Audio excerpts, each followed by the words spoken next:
hard to wait for all the things that I want.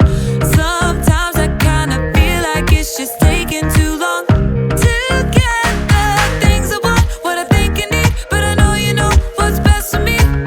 I'm gonna live what I believe. I'm gonna wait, cause I know you're still working.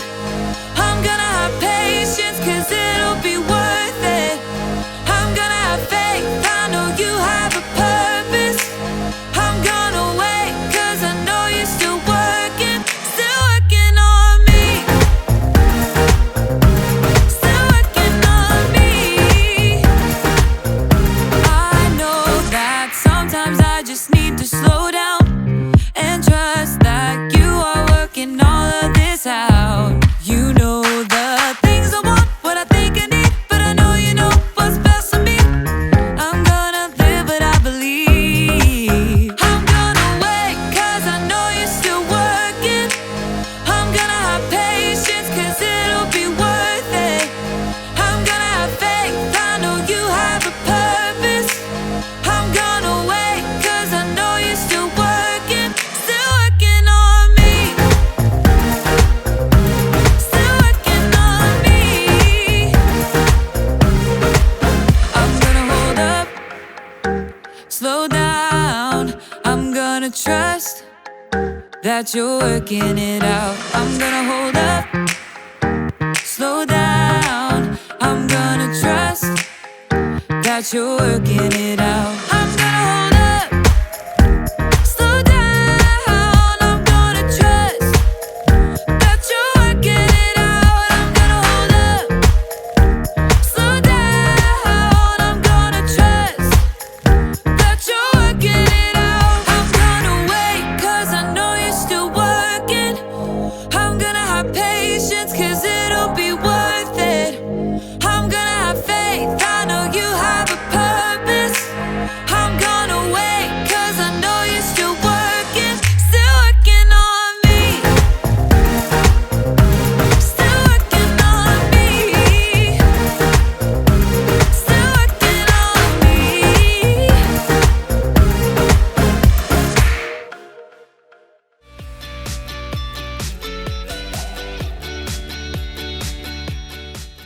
Order up, my friends! It's me, Graham, and today I'm serving up a delicious dish that's gonna make you jealous. Safety first.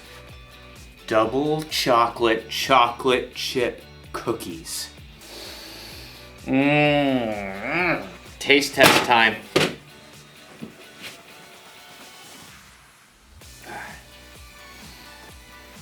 I'm just kidding. I'm not gonna eat these now, they're way too hot. I'm gonna have to wait to enjoy this chewy, gooey deliciousness. Which means I'll need patience. Patience is waiting until later for what you want now. It'll be a challenge to wait, but I will do it.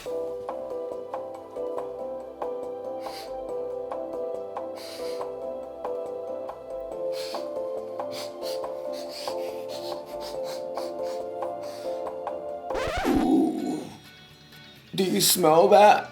Well, no. You wouldn't. So, let me try and describe the smell for you. Imagine you're walking along a beach made entirely of chocolate. The chocolate ocean is waving nearby. And as you breathe in, the air is a warm chocolate breeze. That's what it feels like to be in the presence of these cookies. Maybe just one bite. No cookies. Oh, I've got to think about something else. Light vegetable oil, mannequin, crock pot, cookies. No! Ah! Time to put these away. There. Now it will be easy to wait.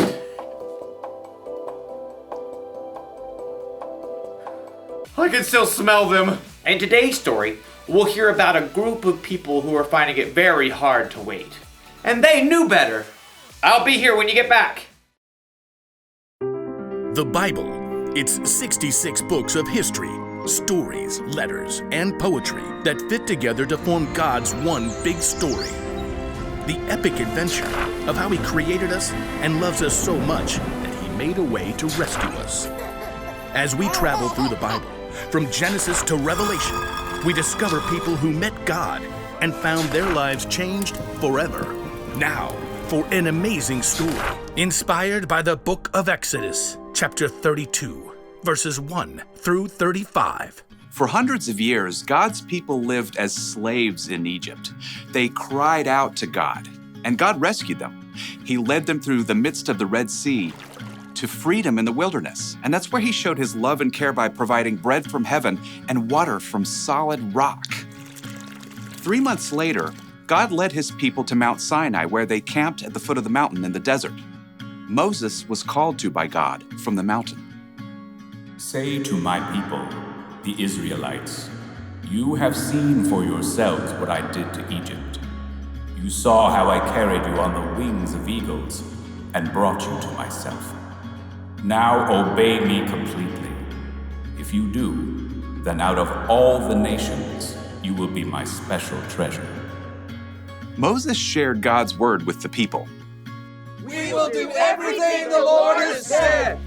God called Moses to meet with Him on the mountaintop. Moses spoke to the elders of the Israelites before he left. Wait here until I come back. My brother Aaron and Hur will stay with you. Anyone who has a problem can go to them. Don't sweat it. We got this. No one can come up. The mountain is holy. Noted. I'll see you soon-ish. Have fun storming the mountain. As Moses and his assistant Joshua began to climb the steep slopes, the glory of God settled on Mount Sinai like thick cloud and burning fire. I will give you stone tablets.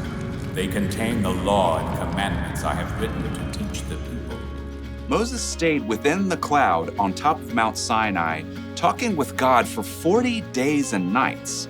Meanwhile, back at the camp, the Israelites were growing restless. I'm so, over this desert camping thing. Yeah, that Moses seems kind of unreliable to me. Yeah, what if he's making up all the God stuff? You know, besides the cloud and the Red Sea and food from heaven and all that. He's certainly taking long enough. Hey, Aaron, where's your brother? Aaron shrugged and pointed to the cloud that hovered over the mountain. You know as much as I do. We need someone to really take charge. A God we can see, a God who will lead us. Keep talking, bro. Moses may have brought us out of Egypt, but he's just disappeared. Poof. What are you gonna do, Aaron? Aaron was tired of the people's complaining, so he buckled under pressure. Give me all your gold jewelry. Aaron took all the gold the people brought him and melted it down. Then he shaped it into the form of a golden calf. Israel, here is your God who brought you out of Egypt. It's so shiny. Well, when Aaron saw how excited the people were, he built an altar in front of the calf. Tomorrow will be a feast day. So all the next day, the Israelites brought sacrifices to honor a golden calf made out of their own jewelry.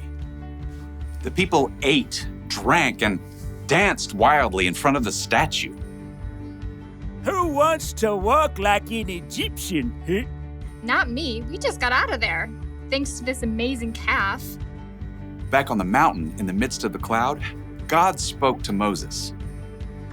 Go down. Your people you brought up out of Egypt have become very sinful. They have turned away from what I commanded. Heartbroken, Moses and Joshua made their way back down the mountain. Moses carried 2 heavy stone tablets covered with the laws God had given. The 2 men stopped in their tracks. Wait, is that the sound of war? It's not the sound of winning or losing. That's singing. Moses and Joshua picked up their pace, scrambling down the mountainside. As they approached the camp, Moses saw the golden calf. Dazzling in the sunlight, the Israelites danced wildly around it. Inconceivable! Moses was so angry, he took the stone tablets and hurled them to the ground. Stop! Stop this at once! The music and dancing stopped. Moses marched right through the crowd, right up to the golden calf. Aaron tried to sheepishly duck away, but Moses spotted him at once. What did these people do to you? How did they make you lead them into such terrible sin? Okay, don't be angry. You know how these people are. They said, make us a god to lead us. And then they gave me their gold jewelry. And I threw it into the fire, and out came this calf. Aaron couldn't look his brother in the eye. They both knew the true story.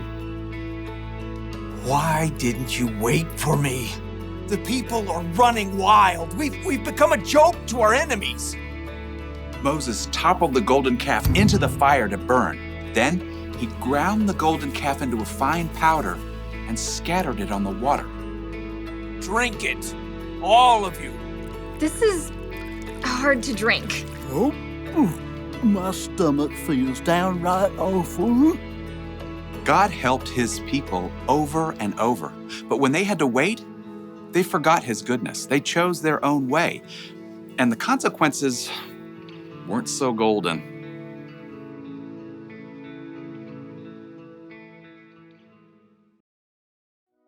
I have a confession to make. I didn't eat the cookies! I had patience! I have another confession to make. Sometimes I don't have patience. No, sometimes I'm more like the Israelites in the story. I trick myself into thinking I can't wait for what I want. Have you ever done that? Have you ever eaten a snack when you weren't supposed to because you couldn't wait until dinner? Have you ever found the secret hiding place for presents because you couldn't wait until your birthday to find out what you got? A lot of us have done those things even though we know better. Maybe instead of tricking ourselves into thinking we can't wait, we can remember what's true. Instead of eating that snack you're not supposed to, remember it spoils your appetite at dinner time. Instead of sneaking around and looking for presents, remember how happy it makes others when they surprise you. And if you're waiting for something big, some pain to go away or sadness to end, remember what God has done in the past. Remember his miracles. Remember his son, Jesus, who died on a cross for us and who came back to life in 3 days. Ask God to help you control what you think. Here is the one thing to remember today. When you have to wait, remember what's true. It sounds easy to control what you think, but really it takes practice. Start now and who knows? Someday you may find yourself on a chocolate beach, near a chocolate ocean, feeling a warm chocolate breeze. Ew. Chocolate seagull. I don't think I'm hungry anymore.